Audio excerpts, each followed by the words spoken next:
Alright, Explosive Arrow Mind Over Matter Elementalist Patch 3.0 version Quick Build Guide. Ready to go. So, Explosive Arrow plays pretty similarly in 3.0 to how it has in the past.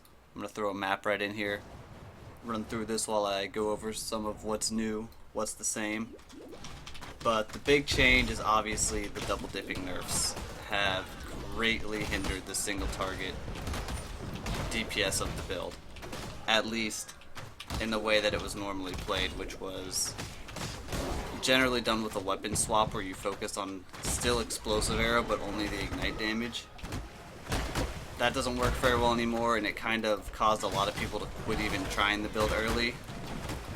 But I think the build still works just fine. The actual generic mapping, this part where you're just killing all the trash, is more or less the same. It's actually more consistent now, I would say, since the chance to ignite gem is so buffed that it's worth using. You get a really consistent ignite. But the prolifs themselves are slightly weaker, and that is traded off for you have a bigger hit thanks to a few other changes like weapon LE now affecting your explosive arrow damage. Build's still very tanky, still pretty top-notch clear speed. You get to run through the maps really fast. And I would say the single target damage is good enough that it still allows the build to be a very strong contender as a league starter for just about any budget. The big thing you're going to see is the weapon swap for single targets is no longer explosive arrow. What I found to be the best is you actually swap to Scorching Ray. It scales off most of the nodes you're getting anyway, and has a very high base damage and good scaling with a lot of the new supports in 3.0. So you can see for the boss swap weapons, I'm going to throw down my totem, my trap, and my EE. And then we have really no problem just taking the map boss down. It is a bit slow, like I said, but it's quick enough with the new map boss HP that it doesn't really hinder the build too much. And there you have it. Map is done. So the mapping feels the same for the most part. It plays very similarly to pre 3.0. The big thing, like I mentioned, double dipping, but you gain weapon LE, which is such a good gem, and it actually scales your hit and your ignite, so it kind of makes up for some of it. But let's get into the gear. Gear's still pretty straightforward for the build. Ideally, you'll have a Comb's Heart or your big defensive unique chest piece of choice here. I'm using a Tabula because it's the only real way to get a 6-link reliably in the beta for testing things. You have your Quill Rain, and you have your Devoto's Devotion, which is, you definitely need it for the dex. The attack speed is very nice, and the movement speed helps since you don't have a great move skill like Shield Charge. Every other slot can pretty much be rares. I'm currently using an Emberwake. I've been playing around with it. It feels pretty good to use the 2 ignites at once with how often you're igniting really helps the prolifs.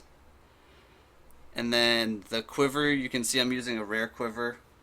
A lot of people in the past have gone with rear guard and gotten block related stats off of it, but the projectile damage no longer affects explosive arrow. And since weapon LE on rare quivers does affect it, spike point quivers are really good. You can get the weapon LE, you get the crit chance to proc your LE overload, and then you can get some defensive stats like life and resists. But everything else is just rares. You want life, you want mana, you want your resists. That's about all you're really looking for on the rare items. And then the weapon swap, I'm currently using a 5-link Searing Touch. It gives a hell of a lot of damage to your Scorching Ray. Really helps with the single target. If you can't afford one of these, I don't know how expensive they're going to be. You could grab a 5-link staff. Those are always very cheap. Roll it for +2 fire, regal it, and craft spell damage or something. It should work almost as well. But for the gems, let's get into the gems. Explosive Arrow, there's basically 4 supports right now that I feel like you have to use for the Elementalist version. And there's not really any debate on replacing them, and that would be less duration, always used in Explosive Arrow. Elemental damage with attacks, like I said, it's a huge multiplier. It affects the hit and it affects the ignite.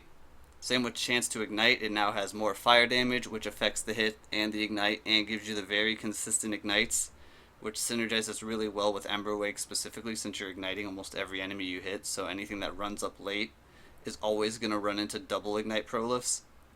And then GMP, because you need all your arrows for your AoE coverage. And the last gem is the only one that you can really toy around with. I think this one comes down to preference.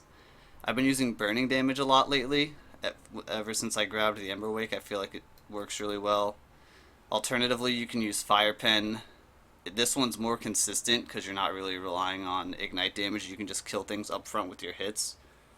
And maybe it'll be the way to go once you have higher damage, higher level maps and all that stuff. Because at high levels, high-end gear, you should have absolutely no problem killing pretty much all white packs and the majority of blue packs by just shooting one stack of the fuses in. And then for the flasks, we've got pretty straightforward. The only thing that would change here is this sulfur flask should be ideally a wise oak for the fire pen, and then if you can balance all your resists, you get the reduced damage as well. But the fire pen on it is very strong if you can grab one of those. And then you want a quicksilver, a granite, or this should be a basalt, silver flask, and your life flask. And for the passive tree, we've got Elementalist, obviously. Get Beacon of Ruin for your prolif. Leech of the Primordial, Golems are OP. And then Uber Lab, get your reduced reflect damage taken. I saved this for last, even on hardcore, because I feel like before you've done Uber Lab, your damage probably isn't really at the point where you're really threatening to kill yourself to reflect, as long as you're not doing something stupid like putting in a reflect map. And getting the Golem node is a really big boost to your initial DPS and clear speed. For the rest of the tree, it's a lot of defenses, mind over matter, life nodes, AoE nodes. You can see this. I'll link the tree in the description, so I'm just going to gloss over it really quickly. We've got our EE.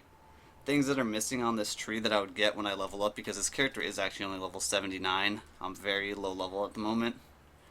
Grab some jewel sockets, that one, probably this one through the mana nodes. Finish out these life nodes. Definitely grab Warrior's Blood. And then I think other than that, maybe you could grab some life up here, maybe grab Heart of Flame. Depends on what you're feeling. Maybe get the reflect nodes. After that, it's pretty much preference. And as far as leveling the build goes, I would actually recommend doing it as just like a generic caster leveling setup, which I have a tree here. You can see this is my generic kind of bell totem leveling for casters. The way you do it is as soon as you hit level 12, you get Firestorm and you get Firestorm totems. And your self-cast Firestorm, you're going to want to link with Onslaught and Arcane Surge. And you're not really going to change that anytime soon. Your Firestorm totem will be Firestorm plus Spell Totem plus Control Destruction in your +1 fire weapon.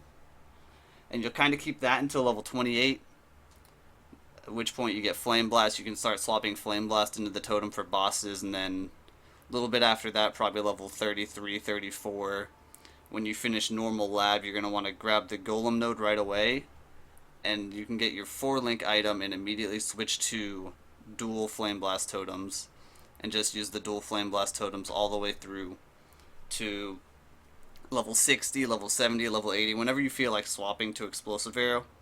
But I wouldn't recommend doing it until at least level 60, 65 or so. I don't like doing it until like level 75 myself, when you've really got some passives going and some gear going. But it's up to you.